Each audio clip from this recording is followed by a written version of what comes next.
जय हिंद दोस्तों। भारत के उपराष्ट्रपति जगदीप धनखड़ ने दिया इस्तीफा। अब ये इस्तीफा दिया गया है या दिलवाया गया है या दबाव में दिए हैं, आइए हम उसकी तहकीकात करते हैं। 22 जुलाई को उपराष्ट्रपति जगदीप धनखड़ ने इस्तीफा दिया और एक बात आपको देते हैं कि अनुच्छेद 63 के तहत उपराष्ट्रपति की नियुक्ति होती है, जबकि अनुच्छेद 67 के तहत उनकी जो इस्तीफा दिया जाता है, ये इस्तीफा राष्ट्रपति को सौंपते हैं।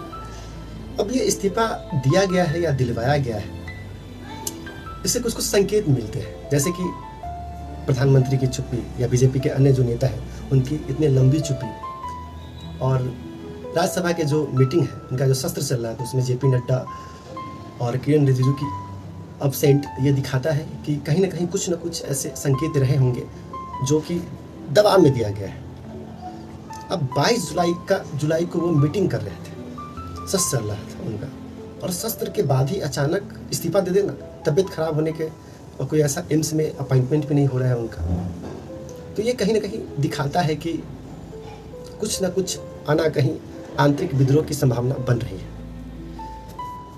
23 जुलाई को उनको एक न्यू कमेटी है, उनमें उसका मीटिंग चलेगा। अब जिसको इस्तीफा देना है 30 जुलाई को कैसे वो अपॉइंटमेंट कर सकते हैं, इसको आप जरा सोचिएगा।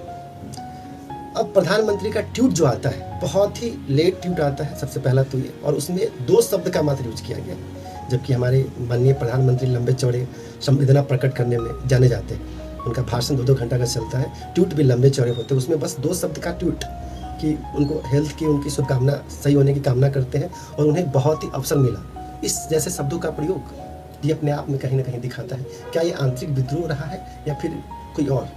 इसके अलावा कोई भी जो नेता है बीजेपी का इस पर बात करने नहीं कर पा रहे, प्रेस कॉन्फ्रेंस भी नहीं हो पा रहा है, और विदाई समारोह की जो आयोजन होता है उसका भी आयोजन नहीं किया जा रहा है। तो ये कहीं ना कहीं दिखाता है कि आंतरिक विद्रोह की संभावना है।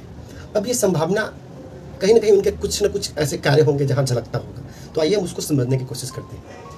अभी रिसेंटली ऑपरेशन सिंदूर पे उन्होंने जब सत्र चल रहा था राज्यसभा में, उसमें अपोजिशन को कहा था कि हम उसको पूरा मौका देंगे बोलने का। अब ये पूरा मौका देना कहीं ना कहीं जो सत्ताधारी पक्ष है उनको लगा होगा कि इतना तवज्जो देना अपोजिशन पार्टी को अच्छी बात नहीं है राजनीति में।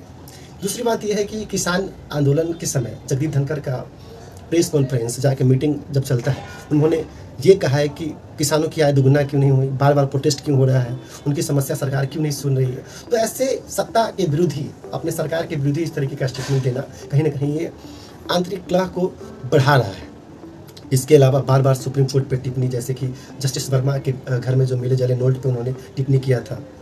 इसके अलावा जो CGI का जो कोलेजियम सिस्टम है उसका अपॉइंटमेंट पे उन्होंने क्वेश्चन किया था, जो कॉन्स्टिट्यूशनल बेंच है उस पर क्वेश्चन मार्क लगाया था। उन्होंने जो अनुच्छेद 142 के तहत होने वाली कंप्लीट जस्टिस पे उन्होंने कहा था कि ये लोकतंत्र का परमाणु हथियार है सुप्रीम कोर्ट। इस तरीके के बात अगर बार बार कोई उपराष्ट्रपति जो पद पे करता है तो ये दिखाता है कि कहीं ना कहीं बीजेपी डायरेक्ट सुप्रीम कोर्ट पे अटैक कर रहा है, क्योंकि कोई भी सत्ताधारी पक्ष या विपक्ष का जो सुप्रीम कोर्ट का रवैया रहता है जनरली न्यूट्रल रहता है, और इस तरीके का स्टेटमेंट कहीं ना कहीं ये दिखा रहा होगा सुप्रीम कोर्ट को कि ये डायरेक्ट अटैक बीजेपी करवा रही है। तो ये सब संभावनाएं, चिंताएं बन रही।